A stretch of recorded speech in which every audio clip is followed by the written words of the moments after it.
Baik, apabila kita menyebut zakat fitrah, kita kena ingat berdasarkan hadis daripada Ibnu Abbas, rawahu Abu Dawud, Nabi SAW menyatakan kepada kita ada 3 perkara berkaitan dengan zakat fitrah.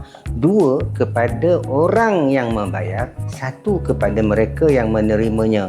Iaitu yang pertama, bagi mereka yang membayar fitrah itu mereka mendapat minal lagwi. Apa itu minal lagwi? Daripada kelalaian. Apa itu daripada kelalaian?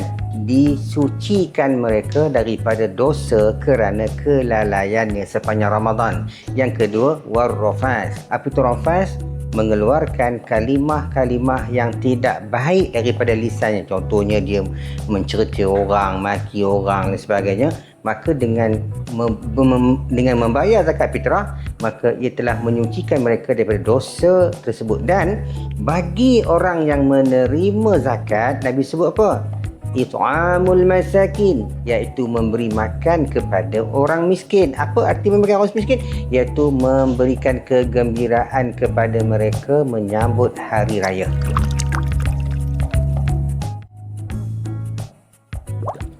Baik, ada orang dia merasa marah dalam satu-satu isu dan dia kaitkan dengan pembayaran zakat. Sebenarnya di dalam konteks membayar zakat, saya nak sebutkan kepada kita semua ada 2 perkara yang mesti ada di dalam pembayaran zakat. Bila ada 2 perkara, sahlah zakat tersebut.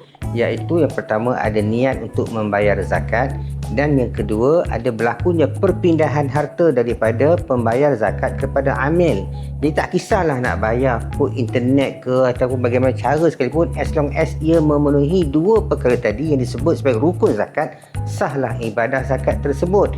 Dan dalam konteks pembayaran zakat fitrah di Selangor sebenarnya sekurang-kurangnya ada 2 fatwa yang telah pun di-endorse oleh Jawatankuasa Fatwa di Negeri Selangor. Pertama pada tahun 2019 dan yang kedua, kalau tak salah, pada tahun 2021, berkaitan dengan isu pembayaran zakat melalui internet ataupun e-wallet dan sebagainya yang dinyatakan sebagai harus.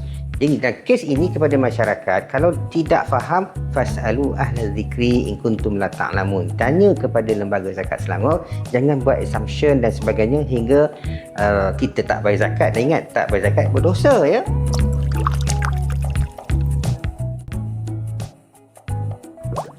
Baik, di Selangor ini kita dah sebut sah membayar zakat fitrah dengan apa sahaja aplikasi internet ataupun pergi ke kios dan sebagainya.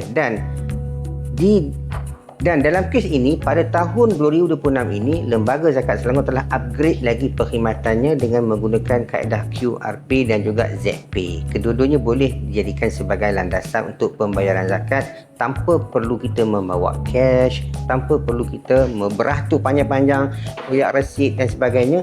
Cukup dengan scan saja, maka telah berlaku satu proses dan selesai saja transaksi, maka sahlah zakat tersebut.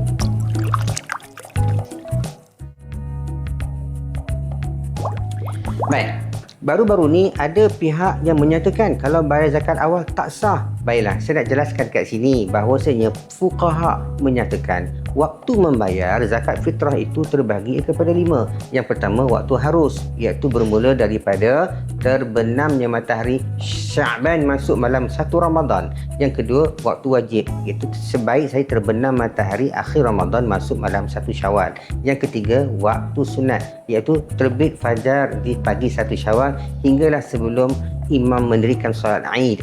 Waktu yang keempat, waktu makruh, jadi selepas imam selesai mendirikan solat Aid. Dan waktu yang kelima, waktu haram, sebaik sahaja terbenam matahari 1 Syawal masuk malam 2 Syawal dan seterusnya. Baik, bagi mereka yang membayar zakat fitrah di awal Ramadan, harus hukumnya dan tidak perlu diulang kembali. Kalau dirujuk dalam mazhab Syafi'i sendiri pun ada 2 pendapat yang utama.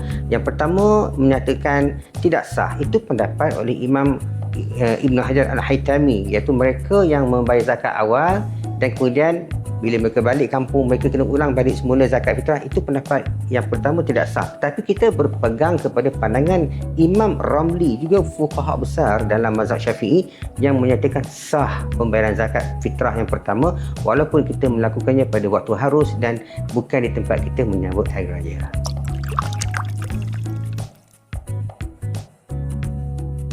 Kepada semua yang mendengar dan menonton rancangan ini. Kita perlu memastikan kewajipan fitrah kita ditunaikan kepada amil yang bertauliah.